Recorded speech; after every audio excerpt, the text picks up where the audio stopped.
Alexis Moncayo y Licenia Espinel comparten un diálogo con el invitado. En Punto Noticias hablamos de...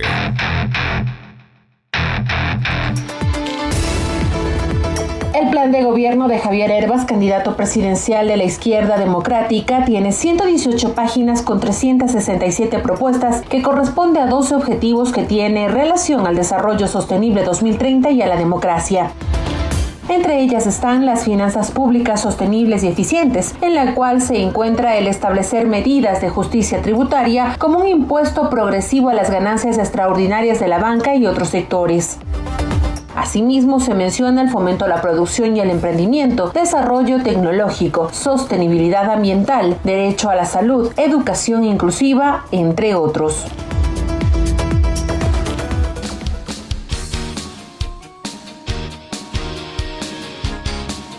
7 de la mañana con 39 minutos, 7:39 minutos. Saludamos entonces al señor Javier Hervas, candidato a la presidencia de la República por la Izquierda Democrática. ¿Cómo está, Javier? Buenos días. Bienvenido a Punto Noticias a través de Pichincha Universal. Le acompañamos a Alexis Moncayo y quien le habla, Licenia Espinel. Su plan de gobierno, sin duda, es uno de los más extensos presentados hasta ahora. Contiene 118 páginas con 367 propuestas que corresponden a 12 objetivos que tienen relación con el desarrollo sostenible 2030 y también sobre el tema económico, la democracia, en fin, un programa de gobierno bastante amplio. Pero para comenzar, yo le quisiera preguntar, ¿qué le parece esta incertidumbre electoral en la que nos mantienen aún las autoridades? Pues ni ustedes, que son los candidatos, aún tienen claro contra quiénes van a tener que competir en esta carrera electoral. ¿Cómo está? Buenos días, bienvenido. Estimada Licenia, estimado Alexis, muy buenos días, muchas gracias por esta entrevista.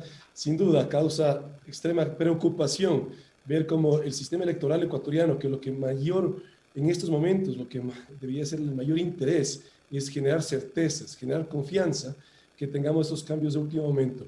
Y aquí no se trata de decir a quién no y a quién sí, simplemente aquí lo que se trata es de que ese sistema nos debería dar a todos los ciudadanos confianza, y al igual que los ciudadanos, yo lo que siento es extrema desconfianza en cómo se está llevando este proceso. Esa desconfianza, las ejecutorias de las autoridades electorales, señor Hervas, muy buenos días, y estas autoridades electorales fueron elegidas por un Consejo de Participación Ciudadana que fue vendido al país como la panacea y la solución para reinstitucionalizar el Ecuador. ¿Cómo entender eso entonces? Que nos tengan en este mar de dudas, de incertidumbres, de no saber todavía ni cuántos binomios van a estar inscritos finalmente. Efectivamente, desde ahí parte, en mi concepto, parte de los problemas que tenemos aquí en el Ecuador, este Consejo de Participación Ciudadana, que de participación ciudadana con franqueza tenemos que hablarles a los ciudadanos ecuatorianos. De participación ciudadana no tiene. Ahí lo que tiene es en función del presidente de turno que coloca las autoridades y los intereses están básicamente alineados a ese ejecutivo que en ese momento está gobernando el país. Nosotros tenemos una propuesta en tal sentido. Parte de nosotros, yo soy nuevo, no tengo una carrera política, pero por supuesto también hay nuevas ideas, y justamente parte de la propuesta es que la Asamblea Nacional, que va a ser elegida también junto al Ejecutivo el próximo 7 de febrero, tenga una diferencia de responsabilidades entre los asambleístas provinciales y los asambleístas nacionales, en tal sentido que busquemos una especie de bicameralidad en la cual los asambleístas provinciales puedan generar el debate, los asambleístas nacionales puedan generar la pertinencia de la ley. ¿Pero por qué le hablo de esto? Porque hablando concretamente de las responsabilidades del Consejo de Participación Ciudadana, eso es lo que nosotros quisiéramos ver en los asambleístas nacionales, que ellos puedan elegir las autoridades de control, de tal manera que finalmente el mayor poder en la democracia es la Asamblea Nacional, el legislativo, que es que representa a todo el pueblo ecuatoriano. Y ahí sí podremos hablar que ojalá, la esperanza es que en función de 15 asambleístas pueda haber una buena elección de las autoridades de control. Tenemos que despolitizar a las autoridades de control del Ecuador. Siempre va a haber una influencia política, por supuesto, porque los asambleístas vienen de un partido político, pero en la medida en la cual son 15, y ahí sí ya podemos pensar que hay un mayor debate que en este momento, que lo que tenemos son 5. Javier, usted va a recibir económicamente prácticamente en la ruina. recientemente el ministro de Finanzas anuncia la emisión de bonos por 3.000 millones de dólares. ¿Qué va a hacer respecto al tema de la deuda externa, la deuda pública y sobre el desempleo, que es uno de los problemas sin duda más graves después de la pandemia que estamos experimentando ahora? Licenia, justamente por eso yo me candidatizo, porque yo adoro mi Ecuador y no puedo ver cómo se sigue despedazando nuestro país. No tenemos una dirección, no hay una brújula. Y lamentablemente los mismos políticos que nos han dividido, nos han endeudado y nos han mentido, ahora dicen que son la solución para sacarnos de los problemas. Efectivamente, yo no tengo una carrera política, yo tengo una carrera productiva.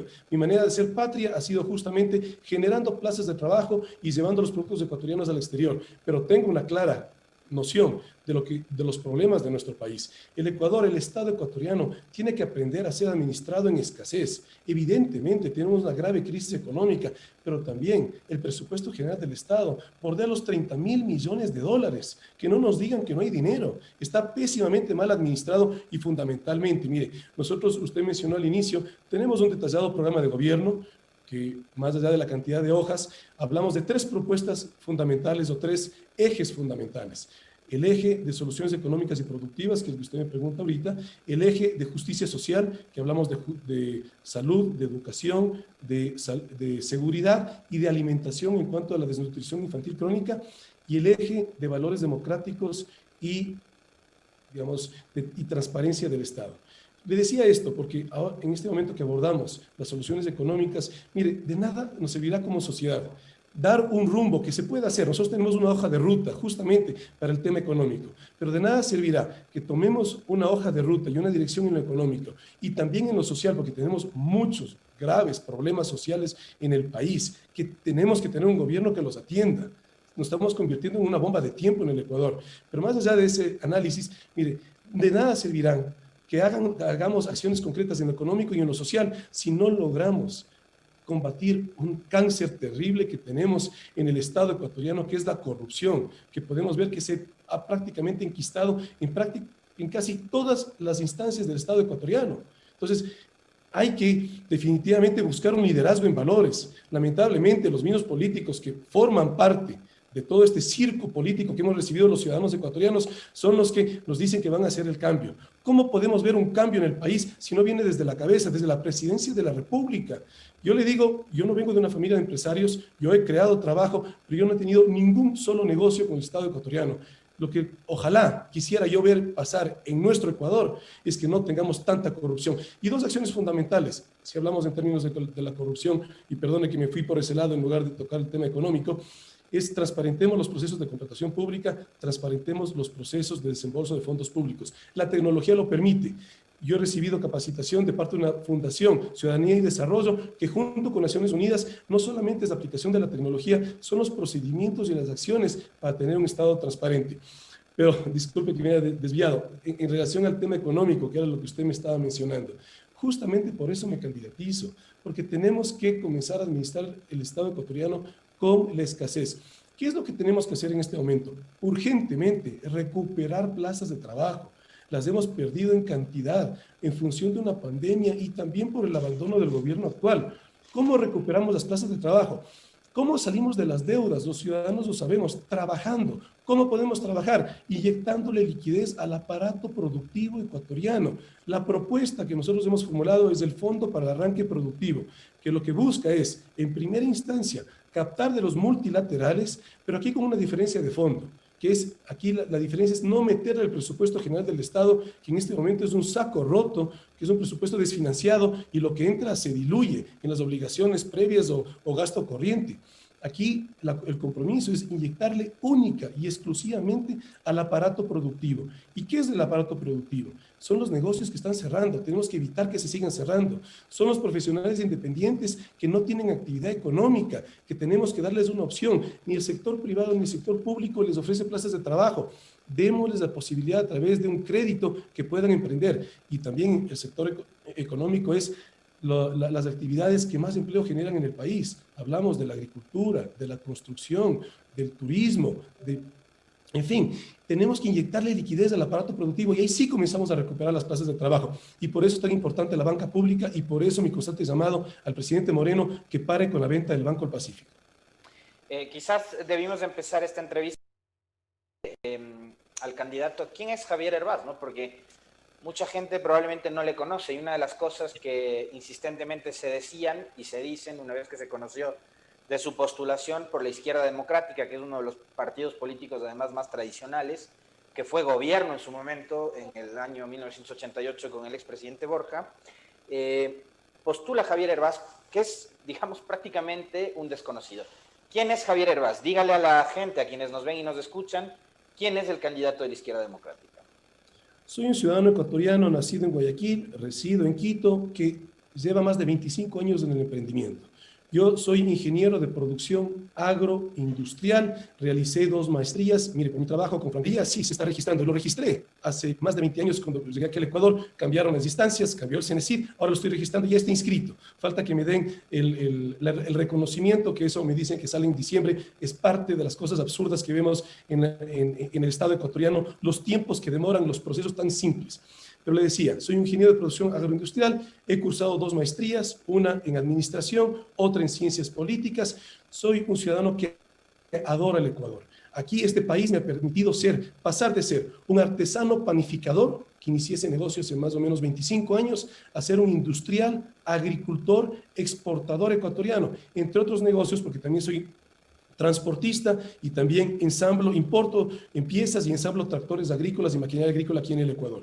Soy alguien que viene del emprendimiento, no vengo de una familia de empresarios, todos los negocios que yo le he comentado a Alexis han sido ideas que partieron desde cero y que ya se han desarrollado.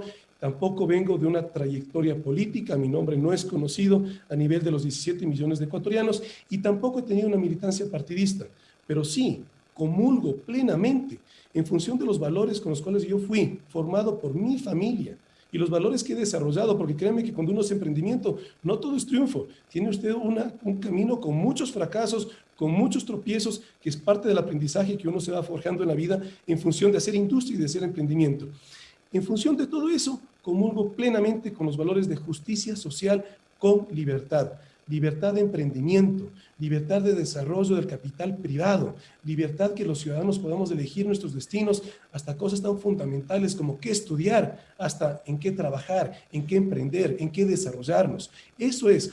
Pero mire, mi análisis justamente es que en nuestro país, lamentablemente, los problemas sociales no se están atendiendo. En un discurso populista, lo que nos han dado es esa idea de un Estado que nos dé migajas a los ciudadanos. Eso tenemos que cambiar en el país. Tenemos que comenzar a tener un gobierno que nos empodere a los ciudadanos en función de, por supuesto, darnos acceso a crédito, porque, mire, uno de los problemas que tenemos aquí en el Ecuador, somos una economía dolarizada. Gracias a eso, esta tragedia económica que vivimos no es peor de lo que ya la estamos viviendo. Podría ser peor. De hecho, las siguientes elecciones es la oportunidad de oro que todavía tenemos de salir de esta crisis. Pero justamente en una economía dolarizada, ¿cómo puede ser posible? Si usted abre una cuenta de ahorros, a usted le van a pagar menos del 0.0 algo por ciento de interés.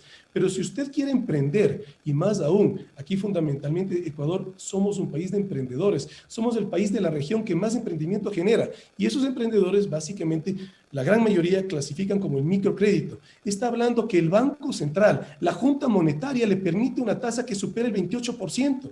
Cuando usted va a sacar un microcrédito, está hablando de tasas de más del 27% en el sistema formal. Ni siquiera se diga en el chulco. ¿Cómo podemos reconstruir una economía en esas circunstancias? Tiene que haber realmente un liderazgo que se pueda hacer. De hecho, el presidente es quien pone los directivos en la Junta Monetaria. ¿Cómo podemos hablar de esas tasas de interés? El Ecuador no podría pasar de una tasa de interés del 12%, le digo con franqueza, en el sistema privado.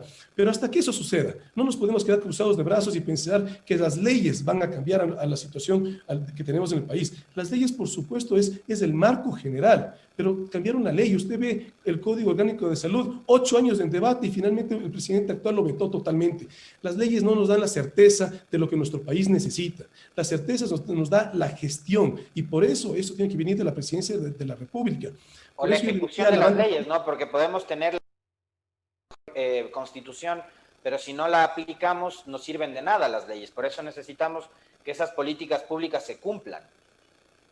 Por supuesto, y seamos prácticos. La Asamblea Nacional pone la ley, es el legislativo quien legisla en el país, pero muchos de los reglamentos los pone el Ejecutivo. Y si usted no tiene, por ejemplo, los reglamentos de tránsito, es algo que afecta a los ciudadanos y no hay un cambio y seguimos igual. Entonces, lamentablemente algo que hemos perdido en el Ecuador es la capacidad de un gobierno que escuche a los ciudadanos y desde los escritorios, por decreto, piensa que es la solución. Aquí la solución la tenemos los ciudadanos ecuatorianos, la solución la tenemos cada uno de nosotros. Si yo le pregunto a la señora de la tienda de la esquina qué es lo que necesita la economía ecuatoriana, ella lo sabe, lamentablemente no se lo aplica. Entonces la solución la tenemos los ecuatorianos. Lo que necesitamos es desde el gobierno, que se ejecute en función y que se hagan reglamentos en función de las reales necesidades del Ecuador y no en función de una confrontación política e ideológica obsoleta con las necesidades del país.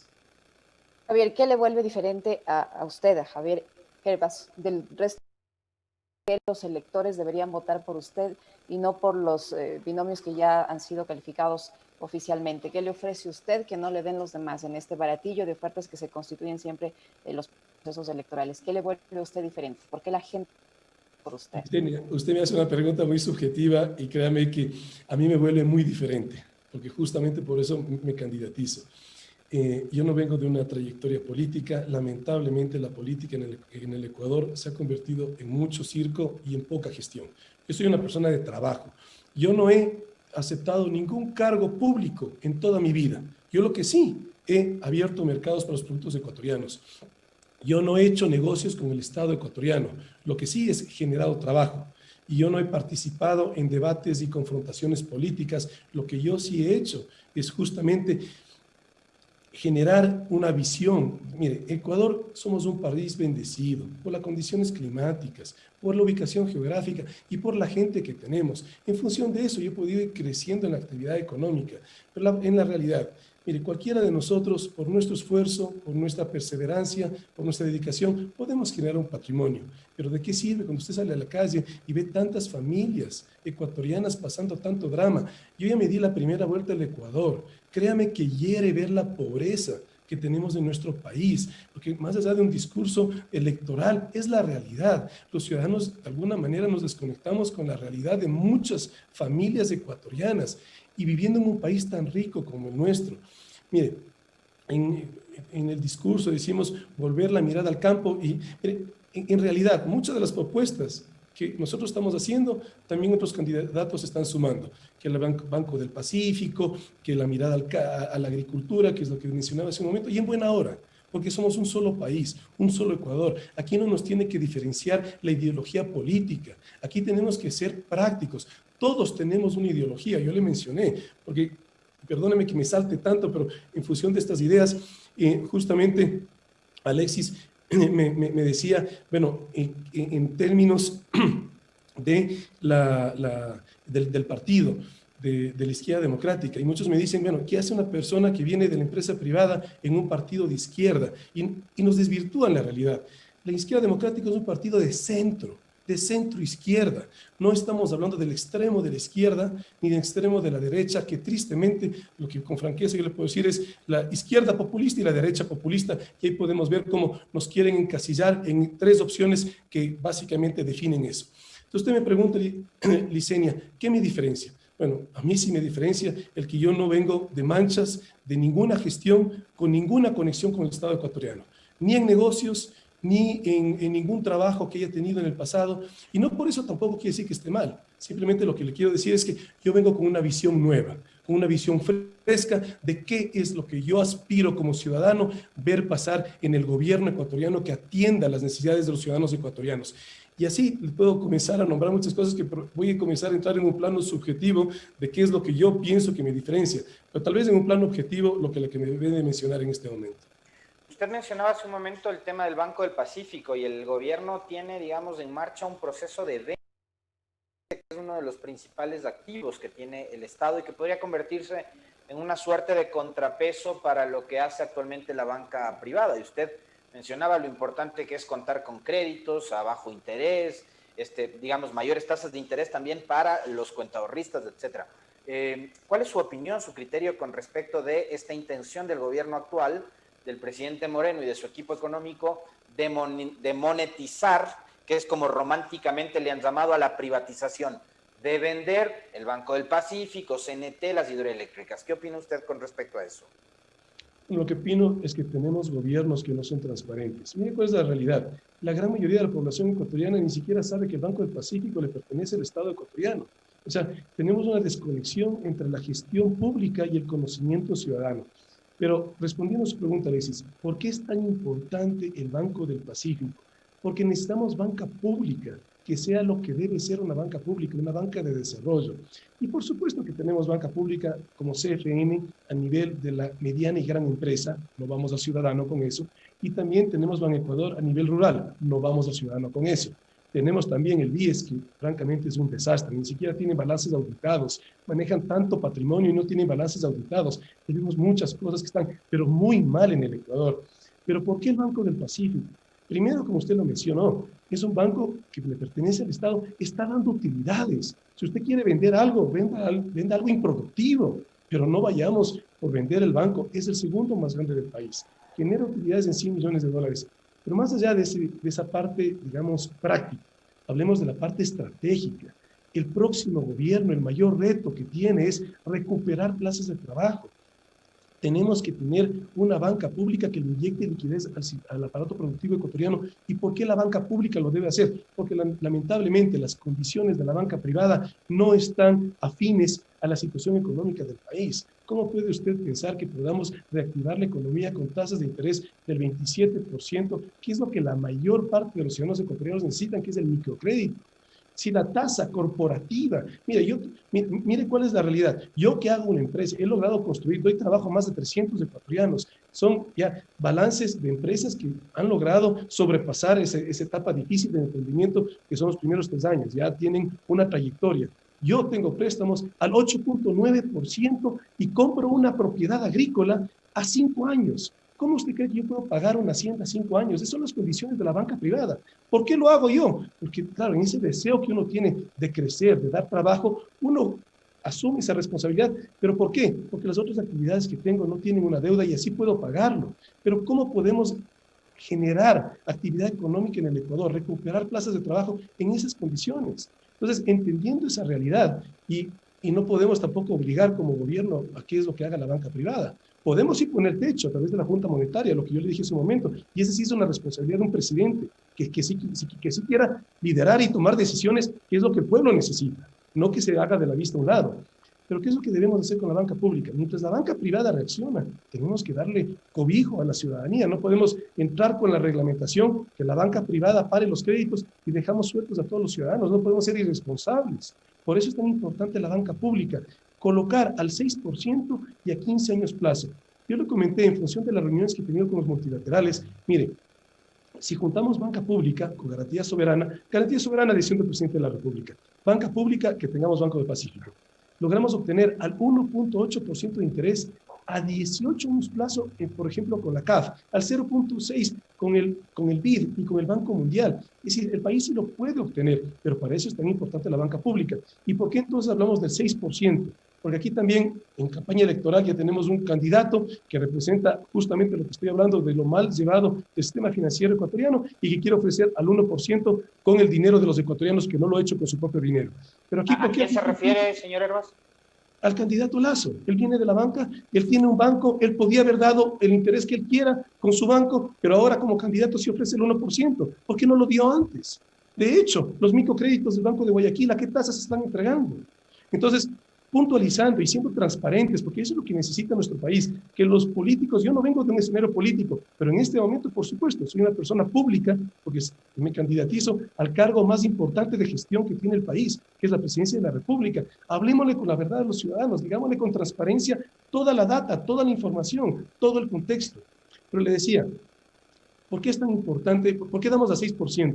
Porque aquí también invitamos al sistema financiero nacional y fundamentalmente al de cooperativas, al que tiene en territorio más cercanía con ese artesano, con ese campesino, con ese profesional independiente, para que coloque, y ahí justamente lo que buscamos es que estas cooperativas puedan tener 4 puntos de margen para que sea algo sostenible. Pero mientras eso suceda, la banca pública es la que tiene que colocar al 6%, 15 años plazo y que reactivemos la economía ecuatoriana.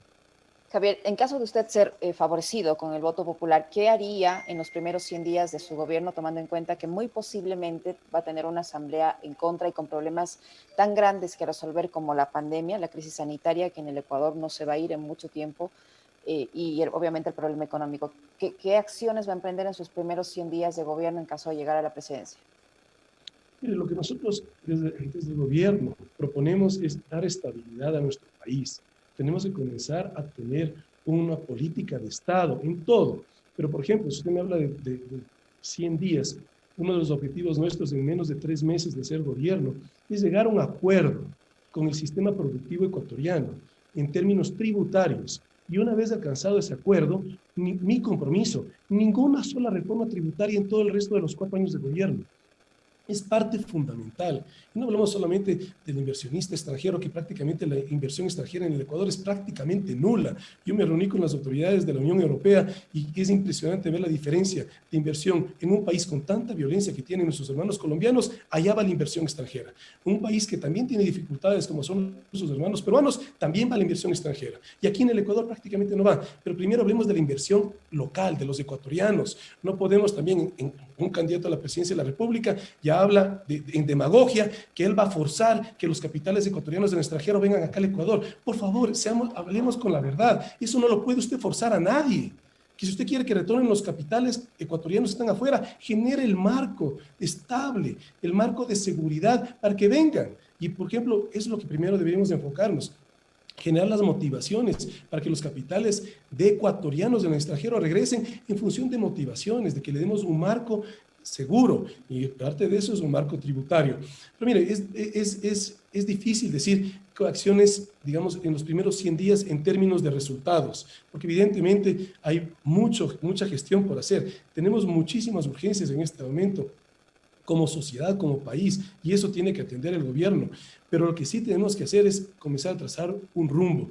Nuestro país está demasiado dividido. Hasta las familias ecuatorianas están divididas. No importa si es que es cualquier persona con la ideología de este gobierno, del anterior, tenemos que unirnos como ecuatorianos para sacar a nuestro país adelante. Entonces, lo primero que yo quisiera comenzar a hacer es juntarme con todos los actores políticos del Ecuador y comenzar a buscar un mismo rumbo, una misma brújula, porque eso es lo que nos va a permitir más rápido salir de esa profunda crisis, que no es solamente económica, es social, es de valores y también política.